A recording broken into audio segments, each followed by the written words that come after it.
வணக்கம். ஸ்ரீ ஆண்டாள் சுகஜோதிடம் யூடியூப் சேனலுக்கு உங்களை வரவேற்கிறேன். இன்னைக்கு நம்ம பார்க்க போகிற தலைப்பு ஜாதகம் எழுதுவது எப்படி. வளர்ந்து வரும் ஜோதிட மாணவர்களுக்கு பலன்கள் அறிந்திருப்பார்கள். ஆனால் ஒரு ஜாதகத்தை எப்படி முறையாக எழுதுவது என்பது பெரிய கேள்விக்குறியாக இருக்கும். அந்த கேள்விக்குறியை போக்குவதற்காகவே இந்த வீடியோ. வாங்க வீடியோக்குள்ள போகலாம். ஒரு ஜாதகம் கணிக்க என்ன தேவைன்னு பார்க்கலாம். முதல்ல பிறந்த தேதி, பிறந்த நேரம், பிறந்த ஊர், ஜாதகர் ஆனா பெண்ணான்ற விவரம் தெரியும். இந்த 4 விபரத்தையும் ஒரு எண்ணத்திலையும் மென்பொருளையோ போட்டிங்கன்னா உங்களுக்கு ஜாதக கட்டம், தசாபுத்தி எல்லாமே தெரிஞ்சிடும். நம்மளுக்கு பெய்ட் சாஃப்ட்வேரும் இருக்கு, ஃப்ரீ சாஃப்ட்வேரும் இருக்கு. எதை வேணா பயன்படுத்தி நம்ம இந்த விவரங்களை எடுத்துக்கலாம். உதாரணத்துக்கு நான் என்கிட்ட இருக்க பெய்ட் சாஃப்ட்வேர் மூலயமா ஊர், தேதி, நேரம் போட்டு இன்னொரு ராசி நவாம்ச கட்டம் எடுத்திருக்கேன். இந்த ஜாதகம் எழுதுன்றது ரொம்ப சுலபம் தான். ஆனா பயின்று வரும் மாணவர்கள் ஆரம்பத்திலிருந்தே ஒரு சிஸ்டமை ஃபாலோ பண்ணி முறையா எழுத ஆரம்பிச்சிங்கன்னா போக போக இந்த பலன்கள் ஈஸியா எழுத வரும். முதல்ல இந்த ஜாதகம் எழுதுவதற்கு நான் ஒரு பிடிஎஃப் கிரியேட் பண்ணியிருக்கேன். 4 பக்கம் கொண்ட பிடிஎஃப். அதுல எல்லாமே அடங்குற மாதிரி எழுதியிருக்கேன். இந்த மாதிரி பிடிஎஃபை பிரிண்ட் அவுட் எடுத்து ஒரு ஜாதகம் கிடைக்கும் போதும் அதை எழுதி மாணவர்கள் பயின்று வந்தாருங்கன்னா ஒரு 20-30 ஜாதகத்துக்கு மேல அவங்களுக்கு ஆட்டோமேட்டிக்கா தானாகவே இந்த பலன்கள் வந்து சேரும். வாங்க இந்த பிடிஎஃப்ல என்ன இருக்குன்னு பார்க்கலாம்.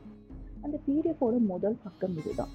அதுல ஜாதகரின் விவரங்கள், ராசி நவாம்ச கட்டம், லக்னம் மற்றும் குடும்பத்தோட விவரங்கள் இருக்கு. அடுத்து 2வது பக்கத்துல பாவ பலன்கள், கிரகத்தின் நிலை, அடுத்து சுபவலு முதல் இடத்துல என்னென்ன கிரகங்கள் இருக்குன்னு எழுதியிருக்கலாம்.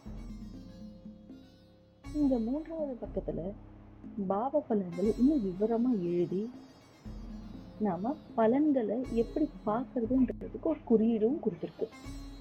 4வது பக்கத்துல இப்படிதான் இருக்கும். இதில் மீதி இருக்க 12 பாவங்கள் மீதி இருக்கிற பாவங்களை எழுதி முடிச்சுட்டு தசா புத்தி பலனையும் கோச்சார பலனையும் எழுதுறதுக்கான இடைவெளி இங்க இருக்கு. இதை இன்னும் டீட்டெயில்டா பார்க்கலாம் வாங்க. இதுதான் முதல் பக்கம். முதல் பக்கத்துல முதல்ல நம்ம எழுத வேண்டியது என்னன்னு எல்லாருக்கும் தெரியும். ஜனனி ஜென்ம சௌக்கியானாம் வர்த்தினி குலசம்பதாம் பதவி பூர்வ புண்ணியானாம் இலக்கியத்தை ஜென்ம பத்திரிகா. இது ஒரு ஜாதகம் எழுதுறதுக்கு முன்னாடியும் எழுத வேண்டிய ஸ்லோகம். அடுத்து இந்த ஜாதகம் என்னைக்கு எழுதுறீங்கன்ற தேதி எழுதணும். ஜாதகரின் பெயர், தந்தை பெயர், தாய் பெயர் எழுதிட்டு பிறந்த தேதி, நேரம், ஊர், இது முக்கியம் இல்லையா, இது 3 எழுதிட்டு இங்க ஜாதகரின் பெயர் கீழே ஆனா பெண்ணான்ற விவரத்தையும் நீங்க எழுதணும். கிழமை என்ன, திதி ஏகாதசியின் திதி எழுதியிருக்கு. ஆனால் அது வளர்பிரியா தேய்பிரியான்றதை இந்த கட்டத்துல எழுதுங்க. இந்த ரெட் கலர்ல எழுதியிருக்கிறது அந்த திதி சூன்யமாக இருக்க ராசிகள். அதுக்கப்புறம் ராசி, நட்சத்திரம், லக்னம் என்னன்னு எழுதிட்டு அதற்கு பிராக்கெட்லயே அந்த அதிபதி யாருன்னு எழுதிடுங்க.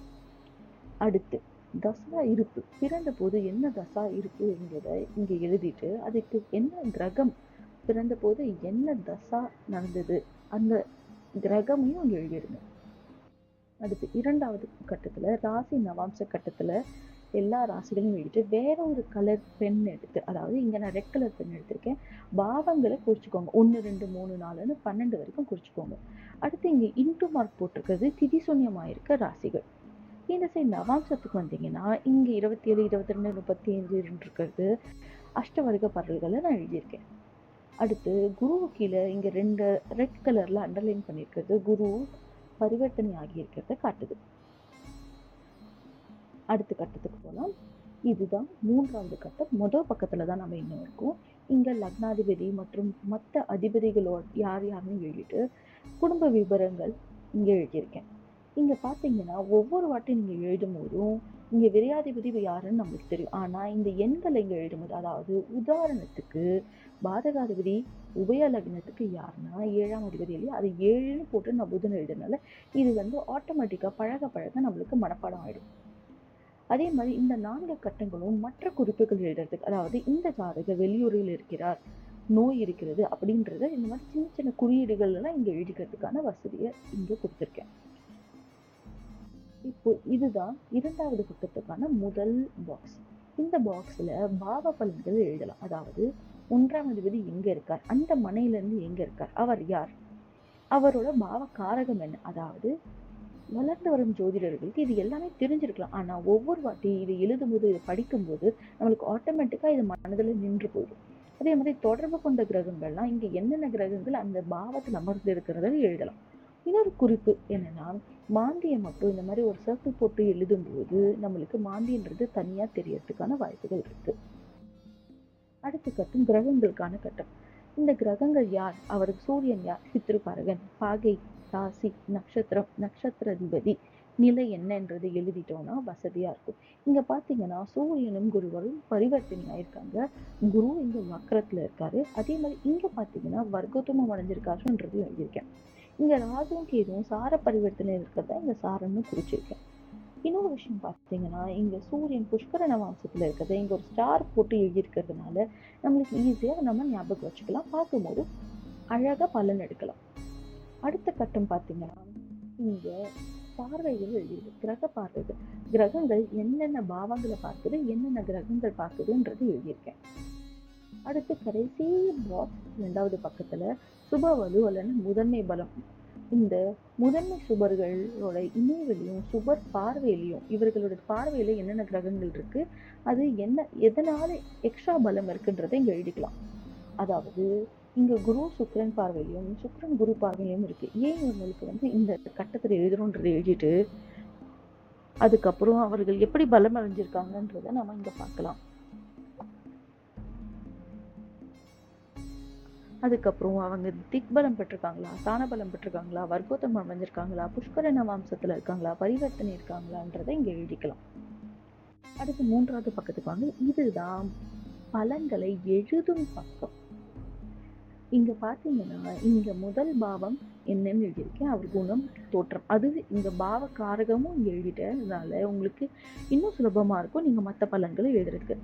பாவாதிபதி நிலை, பாவாதிபதி 1ஆம் பாவாதிபதி யார், குரு. அவர் வக்ரம் அடைஞ்சிருக்காரு, பரிவர்த்தனையா இருக்காரு, நட்பு வீட்டுல இருக்காருன்றது எழுதியாச்சு. 1ஆம் அதிபதி அதாவது லக்னாதிபதி யார், அவர் வக்ரமா இருக்காரு, பரிவர்த்தனையா இருக்காரு, நட்பு வீட்டுல இருக்காருன்றது எழுதிருக்கு. 1ஆம் அதிபதி எங்க இருக்காரு, 9ஆம் வீட்டுல இருக்காரு, தன் மணிக்கு 9ல இருக்காரு. இந்த பாவகாரகம் ஏற்கனவே இங்க எழுதிட்டோம், அதுக்கான பலனையும் எழுதிடலாம். அதுக்கடுத்து அமர்ந்த கிரகம், அந்த பாவத்துல என்ன கிரகம் அமர்ந்திருக்க பலன்னு எழுதிட்டு இங்க சைட்ல இன்ட்டு போட்டு தி சு எழுதியிருக்கிறது திதி சுனியமா இருக்கு இந்த லக்ன பாவகம்னு எழுதியிருக்கேன். அதே மாதிரி இங்க 2ஆம் பாவத்துக்கான பலன்கள் எழுதியாச்சு. 2ஆம் அதிபதி 2ல இருந்தா என்ன பலன், 2 சனி இருந்தா என்ன பலன், 2 செவ்வாய் இருந்தா என்ன பலன், 2 சந்திரனுடைய பார்வை இருந்தால் என்ன பலன், இது எல்லாத்தையும் எழுதுறதுக்கு தான் இவ்வளவு இடமும் இங்க விட்டுருக்கு. அடுத்து நம்ம 12 பாவ பலனும் இதே மாதிரி எழுதிட்ட பிறகு நம்ம தசா புத்தி பலன் எழுதுறதுக்கான இடைவெளி இது. இங்க நடப்பு தசா என்பது கேது தசா, சூரிய புத்தி, குரு வந்துடும்.